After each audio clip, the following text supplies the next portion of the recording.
তাই যে কোনো কথাতেই তারা এখন বলেন কেন্দ্রের দিকে যাব। আমি আবার বলছি যে এনআইএ এর ব্যাপার নিয়ে জলঘোলা করে কোনো লাভ নেই। দেশপ্রেমের বাক্য বিজেপির কাছ থেকে আমাদের শিখতে হবে না। আমরা বিজেপির ইতিহাস জানি। দেশপ্রেমের বাক্য ঘন্টায় ঘন্টায় টিভিতে বসে রাহুল বাবুর বাণী শুনে দেশপ্রেম আমরা শিখতে চাই না। বাংলার মানুষ জানে কারা এই দেশের জন্য লড়াই করে। বাংলার মানুষ জানে সাধারণ মানুষের জন্য কারা লড়াই করে। বাংলার মানুষ জানে দেশের অখণ্ডতা, দেশের ধর্মনিরপেক্ষতা, দেশের প্রগতি এবং সমাজতন্ত্রের পথে কারা এই রাজ্যের মানুষকে সংগঠিত করেছে। আমরা এখনো মনে করি বর্ধমান কাণ্ডে রাজ্যের পুলিশ যেভাবে এগিয়ে যাচ্ছেন, কাজ করছেন এবং যেভাবে তাদের এই কাজকে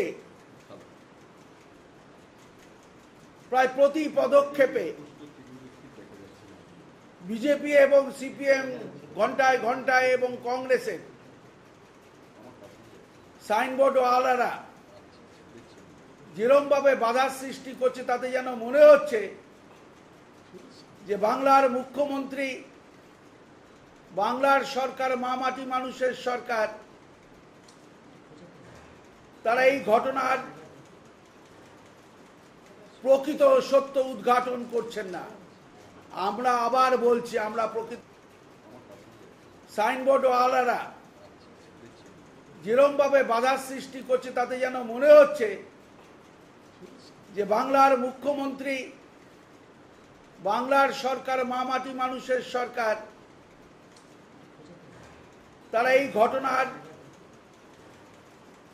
প্রকৃত সত্য উদ্ঘাটন করছেন না।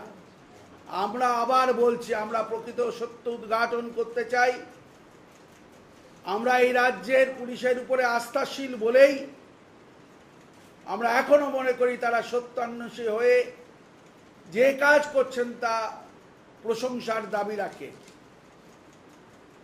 এবং যারা এটাকে ঘুরিয়ে দিতে চাচ্ছেন, কেন্দ্রীয় সরকারের হাতে নিয়ে যাওয়ার চেষ্টা করছেন, এখনো সে সময় আসেনি। তারা ধৈর্য ধরুন। বিভিন্ন রকম ভাবে আপনারা এ রাজ্যে অশান্ত করবার চেষ্টা করছেন, আগে তার থেকে নিজেদেরকে বিরত করুন। গণতন্ত্র মানে এই নয় যে রোজ রোজ রাস্তায় নেমে কয়েকটি লোককে ছেড়ে দিয়ে গন্ডগোল করা, অশান্ত করা এই রাজ্যকে। আজ দক্ষিণবঙ্গে করছেন, কাল উত্তরবঙ্গে করছেন। সমস্ত বিষয়ের উপরে এই রাজ্যের মানুষের নজর আছে। আমরা উন্নয়ন চাই। আমরা গণতান্ত্রিকভাবে আমাদের যদি কেউ সমালোচনা করে, আমরা তার বাইরে থাকবো না। নিশ্চয়ই করবেন, তা গঠনাত্মক হোক।